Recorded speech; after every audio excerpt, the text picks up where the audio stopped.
স্বরাষ্ট্র মন্ত্রণালয়ে জুবায়েরপন্থীদের সঙ্গে বৈঠক চলছে। এর আগে সাতপন্থীদের সঙ্গে বৈঠক করেন উপদেষ্টা। এ নিয়ে জানাতে সচিবালয় থেকে যোগ দিয়েছেন সহকর্মী হাসিফ মাহমুদ শাহ।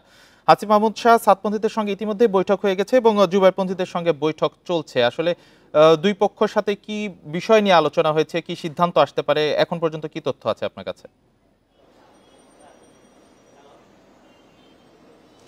দেখেন, সকালবেলা কিন্তু স্বরাষ্ট্র মন্ত্রণালয়ে একটা বৈঠকে বসে স্বরাষ্ট্র উপদেষ্টা, এর পাশাপাশি ছিল আমাদের আদিলুর রহমান খান, উনি গণপূর্ত উপদেষ্টা, এবং তথ্য উপদেষ্টা নাহিদ ইসলাম, এই তিনজনের সাথে সাতপন্থীদের চারজন এসেছিলেন। তারা বৈঠক করেছেন। প্রায় ঘণ্টাখানেকের বৈঠক শেষে ওনারা যেটি জানিয়েছেন যে আমরা সরকারের সাথে কথা বলেছি এবং তাদেরকে বলেছি আমাদের এই মুহূর্তে টঙ্গী ইজতেমা মাঠে যারা আছেন তাদেরকে নির্দেশনা দেওয়া হয়েছে এবং তারা যেন ওই মাঠ যত দ্রুত সম্ভব ত্যাগ করে এবং কোনো ধরনের কোনো উস্কানিতে বা কারো প্ররোচনায় কোনো ধরনের কোনো বিশৃঙ্খল কাজে যেন নিযুক্ত না হয়, সেই জন্য তাদের যারা সমর্থক আছেন তাদেরকে নির্দেশনা দেওয়া হয়েছে এবং দ্রুত সময় ওই টঙ্গীর ইজতেমা ময়দানের মাঠ ত্যাগ করার জন্য তারা বলেছেন বলে আমাদেরকে জানিয়েছেন।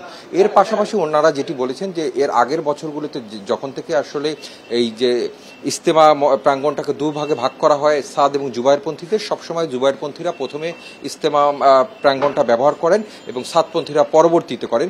যেহেতু একটি 5ই আগস্টের পর পরিবর্তন এসেছে, তারা বলেছেন এইবার তারা কোনোভাবেই ছাড় দিবেন না এবং সেক্ষেত্রে তারা প্রতি বছরগুলোতে বলা হয় পরের বার সাতপন্থীরা আগের বার প্রথমে করবে, কিন্তু কোনোবারই হয় না। এবার ওনারা বলছেন যে এইবার আমরা আগে ইজতেমা করব। ইজতেমা কিন্তু ইতিমধ্যে সরকারের পক্ষ থেকে ঘোষণা করা হয়েছে 31 ডিসেম্বর, 1 জানুয়ারি এবং 2 জানুয়ারি পর্যন্ত প্রথম ধাপ এবং 7, 8, 9 ফেব্রুয়ারি দ্বিতীয় ধাপ।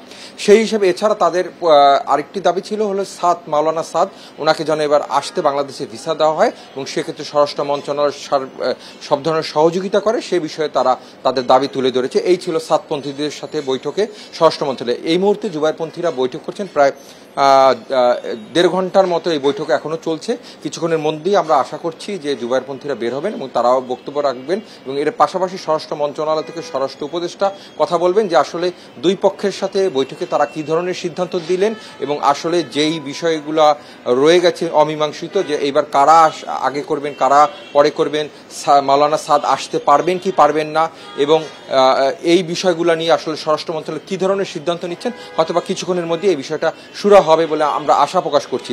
আর পরবর্তীতে জুবায়েরপন্থীরাও হয়তোবা এই বিষয়ে কথা বলবেন এবং আমরা যেটুকু জানতে পেরেছি যে তাদেরও যারা সমর্থক রয়েছেন টঙ্গী ইজতেমা প্রাঙ্গণ বা আশপাশে, তাদেরকেও তারা শান্ত থাকার নির্দেশনা ইতিমধ্যে দিয়ে দিয়েছেন এবং সরকারের সাথে আলোচনা করছেন যে এই সামগ্রিক পরিবেশ যাতে শান্তিপূর্ণ বজায় রেখে কিভাবে সামনের এই যে বিস্তৃত ইজতেমা করা যায় সেই বিষয়টা নিয়েই তারা এখন আলোচনা চলছে।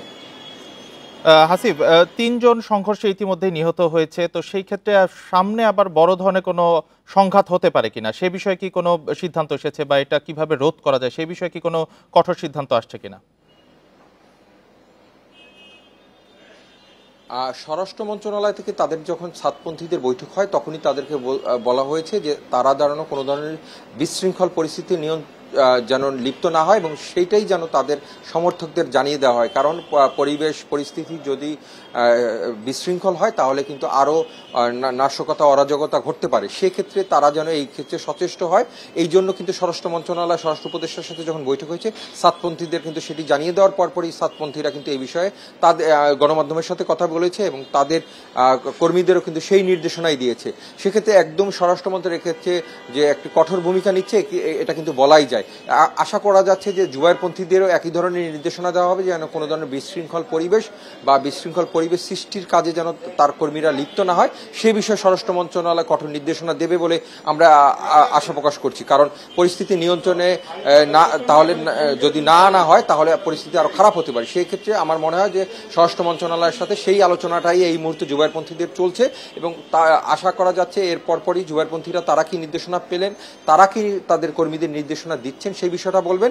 পাশাপাশি স্বরাষ্ট্র উপদেষ্টা গণমাধ্যমের সাথে জানাবেন যে আসলে দুই পক্ষ কি তারা কি ধরনের নির্দেশনা দিলেন এবং সামনের দিনে নিরসন যাতে এই পরিস্থিতি যাতে না হয় এবং আইন শৃঙ্খলা বাহিনীকে কঠোর না হতে হয় সেই ক্ষেত্রে তারা কি ধরনের ভূমিকা নিচ্ছেন আর এই অনাকাঙ্ক্ষিত পরিস্থিতি রোধে আইন শৃঙ্খলা কি ধরনের কঠোর ভূমিকা নিতে পারেন সেই বিষয়গুলো স্বরাষ্ট্র উপদেষ্টা নিশ্চয়ই গণমাধ্যমের সামনে কিছুক্ষণের মধ্যে তুলে ধরবেন বলে আমরা আশা রাখছি। জুবায়ের ও সাতপন্থীদের বৈঠকের বিষয়ে সচিবালয় থেকে জানাচ্ছিলেন সহকর্মী হাসিফ মাহমুদ শাহ।